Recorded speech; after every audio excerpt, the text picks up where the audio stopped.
ಎಲ್ರಿಗೂ ನಮಸ್ತೆ. ಇವತ್ತಿನ ನಮ್ಮ ವ್ಲಾಗಲ್ಲಿ ಮಶ್ರೂಮ್ ಬಿರಿಯಾನಿ ಹೇಗೆ ಮಾಡೋದು ಅಂತ ನೋಡೋಣ ಬನ್ನಿ. ಮೊದಲಿಗೆ ಈರುಳ್ಳಿ, ಟೊಮೊಟೊ ಮತ್ತು ಶುಂಠಿ ಬೆಳ್ಳುಳ್ಳಿ ಪೇಸ್ಟು, ಟೊಮೊಟೊ ಪೇಸ್ಟು ರೆಡಿ ಮಾಡ್ಕೊಳ್ಳೋಣ. ಅದಾದ ನಂತರ ಒಂದು ಪ್ಯಾನ್ಗೆ ಎಣ್ಣೆ ಸ್ವಲ್ಪ ಜಾಸ್ತಿನೇ ಎಣ್ಣೆ ಹಾಕ್ಬಿಟ್ಟು ಸಣ್ಣದಾಗಿ ಹಚ್ಚಿರೋ ಈರುಳ್ಳಿನ ಈ ರೀತಿ ಫ್ರೈ ಮಾಡ್ಕೋಬೇಕು.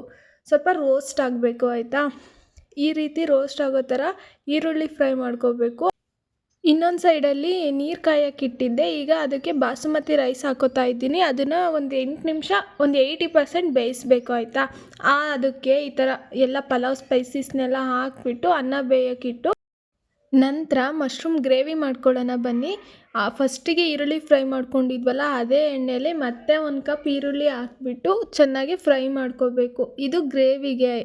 ಇವಾಗ ಈರುಳ್ಳಿ ಹಾಕಿದ ನಂತರ ಸ್ವಲ್ಪ ಬಾಡಿದ್ಮೇಲೆ ಅದಕ್ಕೆ ತುಪ್ಪ ಹಾಕಬೇಕು. ನೀವು ಅಂಗಡಿ ತುಪ್ಪನಾದರೂ ಹಾಕ್ಬೋದು, ಮನೆ ತುಪ್ಪ ಹಾಕಿದ್ರೆ ತುಂಬ ಚೆನ್ನಾಗಿರುತ್ತೆ. ನಾವಿಲ್ಲಿ ಮನೇಲಿ ಮಾಡಿರೋ ತುಪ್ಪನೇ ಹಾಕ್ತಾಯಿದ್ದೀವಿ. ಈರುಳ್ಳಿಗೆ ತುಪ್ಪ ಹಾಕ್ಬಿಟ್ಟು ಚೆನ್ನಾಗಿ ಬೇಯಿಸ್ಕೋಬೇಕು. ಅದೊಂದು ಸ್ವಲ್ಪ ಕಂದು ಬಣ್ಣ ಆದ ನಂತರ ಅದಕ್ಕೆ ಶುಂಠಿ ಬೆಳ್ಳುಳ್ಳಿ ಪೇಸ್ಟ್ ಹಾಕ್ಕೋಬೇಕು. ಆವಾಗಲೇ ತೋರಿಸಿದ್ನಲ್ವ, ನಾವು ಎಷ್ಟು ಅಕ್ಕಿ ತೊಗೊಂಡಿದ್ವಿ, ಎಷ್ಟು ಕ್ವಾಂಟಿಟಿ ಮೇಲೆ ಡಿಪೆಂಡ್ ಆಗುತ್ತೆ. ನಾನಿಲ್ಲಿ ಅಳತೆ ಹೇಳ್ತಾ ಇಲ್ಲ. ನಂತರ ಶುಂಠಿ ಬೆಳ್ಳುಳ್ಳಿ ಪೇಸ್ಟ್ ಆದಮೇಲೆ ಟೊಮೊಟೊ ಪೇಸ್ಟ್ ಹಾಕ್ಕೋಬೇಕು. ಟೊಮೊಟೊ ಪೇಸ್ಟು, ಶುಂಠಿ ಬೆಳ್ಳುಳ್ಳಿ ಪೇಸ್ಟನ್ನ ಎರಡನ್ನೂ ಚೆನ್ನಾಗಿ ಫ್ರೈ ಮಾಡ್ಕೋಬೇಕು, ಹಸಿ ವಾಸನೆ ಹೋಗೋವರೆಗೂ. ಇದು ಫ್ರೈ ಆದಮೇಲೆ ಇದಕ್ಕೆ ನಾವು ಮಶ್ರೂಮ್ನ ಹಾಕ್ಕೋಬೇಕು. ಮಶ್ರೂಮ್ ಹಾಕ್ಬಿಟ್ಟು ಚೆನ್ನಾಗೆ ಮತ್ತೆ ಫ್ರೈ ಮಾಡ್ಕೋಬೇಕು. ಇನ್ನು ಈಗ ಮಶ್ರೂಮ್ ಹಾಕ್ಕೊಂಡಿದ್ದು ಫ್ರೈ ಆಗಿದೆ. ಅದಾದ ನಂತರ ಅದಕ್ಕೆ ನಾವು ಸ್ಪೈಸಸ್ ಹಾಕ್ಕೊಳ್ಳೋಣ ಬನ್ನಿ. ಮೊದಲಿಗೆ 1-2 ಸ್ಪೂನಷ್ಟು ಪೆಪ್ಪರ್ ಪೌಡರ್ ಹಾಕ್ಕೋಬೇಕು. ಅದಾದ ನಂತರ ಈಗ ಗರಂ ಮಸಾಲ ಹಾಕ್ಕೋತಾ ಇದ್ದೀನಿ. ಗರಂ ಮಸಾಲ ಹಾಕ್ಕೊಂಡ್ಮೇಲೆ ಬಿರಿಯಾನಿ ಪೌಡರ್ ಹಾಕ್ಕೊಳ್ಳಿ.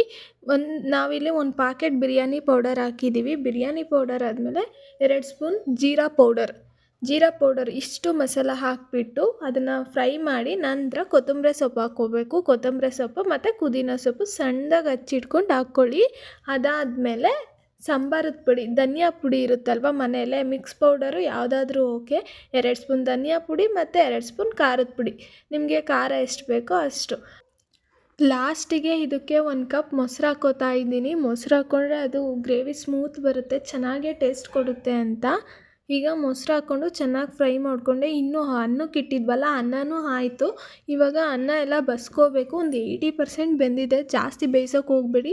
ಸ್ವಲ್ಪ ಒಂದು 50% ಮೇಲೆ ಸ್ವಲ್ಪ ಬೇಯ್ತಿದ್ದಂಗೆ ತೆಗೆದ್ಬಿಡಿ. ಅದು ಒಂದೊಂದಕ್ಕೆ ಒಂದೊಂದು ಥರ ಇರುತ್ತೆ. ನಮಗಿದು ಬಾಸುಮತಿ ರೈಸು ಸ್ವಲ್ಪ ಬೇಗನೆ ತೆಗೆದ್ವಿ. ಕಡೆಗೆ ತೆಗೆದ್ಮೇಲೆ ಅದು ಅನ್ನ ಅಳ್ಕೊಂಡು ಅನ್ನ ಆಗಿಬಿಟ್ರೆ ಲಾಸ್ಟಿಗೆ ಮೆತ್ತಗಾಗ್ಬಿಡುತ್ತೆ. ನಂತರ ಇಷ್ಟು ರೆಡಿ ಆದಮೇಲೆ ಮಶ್ರೂಮ್ ಬಿರಿಯಾನಿ ದಮ್ ಕಟ್ಟೋಣ ಬನ್ನಿ. ಮೊದಲಿಗೆ ಕೆಳಗಡೆ ಗ್ರೇವಿ ಹಾಕ್ಕೊಂಡು ಅದ್ರ ಮೇಲೆ ಬೇಯಿಸಿಟ್ಟಿರೋ ರೈಸ್, 80% ಬೇಯಿಸಿರೋ ರೈಸ್ ಹಾಕ್ಕೊಳ್ಳಿ. ಮೊದಲಿಗೆ ಈರುಳ್ಳಿ ಫ್ರೈ ಮಾಡ್ಕೊಂಡಿದ್ರಲ್ವ, ಚೆನ್ನಾಗಿ ರೋಸ್ಟ್ ಮಾಡಿದ್ರಲ್ವ, ಅದನ್ನು ಲೇಯರ್ ಕೊಟ್ಕೊಂಡು ಅದ್ರ ಮೇಲೆ ಕೊತ್ತಂಬರಿ, ಪುದೀನ ಸಣ್ಣದಾಗಿ ಹಚ್ಚಿ ಹಾಕ್ಕೊಳ್ಳಿ. ಅದ್ರ ಮೇಲೆ ಮತ್ತೆ ಗ್ರೇವಿ ಹಾಕ್ಕೊಂಡು ಇನ್ನೊಂದು ಲೇಯರ್ಗೆ ರೈಸ್ ಹಾಕ್ಕೋಬೇಕು. ಲಾಸ್ಟ್ ಸ್ವಲ್ಪ ತುಪ್ಪ ಹಾಕಿದ್ರೆ ಚೆನ್ನಾಗಿ ಫ್ಲೇವರ್ ಕೊಡುತ್ತೆ. ದಮ್ ಕಟ್ಟಿರ್ತೀವಲ್ವ, ಘಮ ಘಮ ಅಂತ ಇರುತ್ತೆ. ಈಗ ಫೈನಲ್ ಲೇಯರ್ ಕೊಟ್ಕೋತಾ ಇದ್ದೀನಿ ರೈಸ್ಗೆ. ಅದ್ರ ಮೇಲೆ ಆವಾಗಲೇ ಫ್ರೈ ಮಾಡ್ಕೊಂಡಿರೋ ಈರುಳ್ಳಿ, ಕೊತ್ತಂಬರಿ ಸೊಪ್ಪು, ಅದ್ರ ಕೆಳಗಡೆ ಗ್ರೇವಿ ಇದೆ. ಫೈನಲಾಗಿ ಅದ್ರ ಮೇಲೆ ತುಪ್ಪ ಹಾಕಿಬಿಟ್ಟು ಕುಕ್ಕರ್ ಮುಚ್ಚಿ 10-15 ನಿಮಿಷ ದಮ್ ಕಟ್ಟಿದ್ರೆ ಮುಗೀತು. ಟೇಸ್ಟಿಯಾಗಿರೋ ಮಶ್ರೂಮ್ ಬಿರಿಯಾನಿ ರೆಡಿ. ಊಟ ಮುಗಿಸ್ಕೊಂಡು ಮಧ್ಯಾಹ್ನ ಅಲ್ಲೇ ನರ್ಸರಿ ಇತ್ತು, ಗಿಡಗಳು ಯಾವುದಾದ್ರೂ ತೊಗೊಂಡೋಗೋಣ ಊರಿಗೆ ಅಂತ ನೋಡ್ಕೊಂಡು ಹೋಗೋಕೆ ಬಂದೆ. ಬಟ್ ಯಾವ ಗಿಡನೂ ತೊಗೊಂಡ್ಲಿಲ್ಲ. ತುಂಬ ಚೆನ್ನಾಗಿರೋ ಗಿಡಗಳು, ಕಲರಾಗಿ ಕಲರ್ಫುಲ್ಲಾಗಿದ್ವು. ನೋಡಿದ್ರೆ ನೋಡ್ತಾನೇ ಇರಬೇಕು ಅನಿಸೋದು. ಅಷ್ಟು ಗಿಡಗಳು, ಅಷ್ಟು ವೆರೈಟಿ ಗಿಡಗಳಿದ್ವು. ಬಟ್ ಎನಿವೇಸ್ ತೊಗೊಳಕ್ಕಾಗಲಿಲ್ಲ. ಎಲ್ಲ ತುಮಕೂರು ನಮ್ಮೂರು ನಿಯರ್ ಎಲ್ಲಾದರೂ ತೊಗೊಳ್ಳೋಣ, ಇಲ್ಲಿಂದ ಕ್ಯಾರಿ ಮಾಡೋಕ್ಕಾಗಲ್ಲ, ನಾವಿನ್ನೂ ಹೋಗೋದು ಒಂದೇ ಲೇಟ್ ಆಗುತ್ತೆ ಅಂತ ತೊಗೊಳ್ಲಿಲ್ಲ. ನೋಡಿ, ಇದನ್ನೆಲ್ಲ ನೋಡಿಕೊಂಡು ನೆಕ್ಸ್ಟ್ ನಾವು ಚಿಕ್ಕಬಿದ್ರಕಲ್ಲಿಗೆ ಬರ್ತಾ ಇದ್ದೀವಿ, ನೈಸ್ ರೋಡಲ್ಲಿ. ಇವಾಗ ಇಲ್ಲಿ ನಮ್ಮ ಆಂಟಿ ಮನೆಗೆ ಬಂದ್ವಿ. ನಮ್ಮ ಆಂಟಿ ಮನೇಲಿ ಬಂದು 1-2 ಅವರ್ ಆದಮೇಲೆ ಸುಮ್ಮನೆ ಟೈಮ್ ಪಾಸ್ ಮಾಡೋದು ಹೆಂಗೆ ಅಂತ ನಿಯರ್ ಐಕ್ಯ ಇತ್ತು, ನೋಡ್ಕೊಂಬರೋಣ ಅಂತ ಬಂದ್ವಿ ಗೈಸ್. ಈಗ ಮೆಟ್ರೋದಲ್ಲಿ ಹೋಗ್ತಾ ಇದ್ದೀವಿ. ಇನ್ನೂ ಅಲ್ಲಿಗೆ ಹೋಗಿ 2 ಮಿನಿಟ್ಸ್ಗೆ ಮೆಟ್ರೋ ಬಂತು.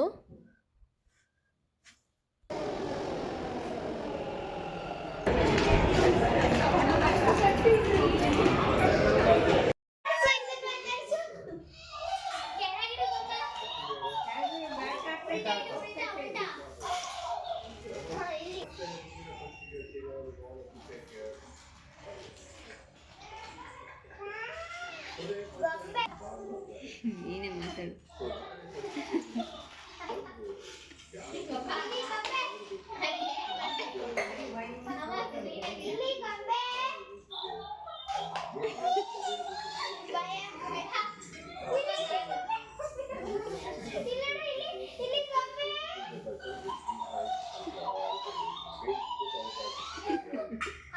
ಐಕ್ಯಾಗ ನೋಡಿಕೊಂಡು ನೈಟ್ ಮನೆಗೆ ಬಂದ್ವಿ. ಗೊಂಬೆ ಈ ರೀತಿ ಆಟ ಆಡ್ತಾ ಇದ್ಲು ಅದರಲ್ಲಿ.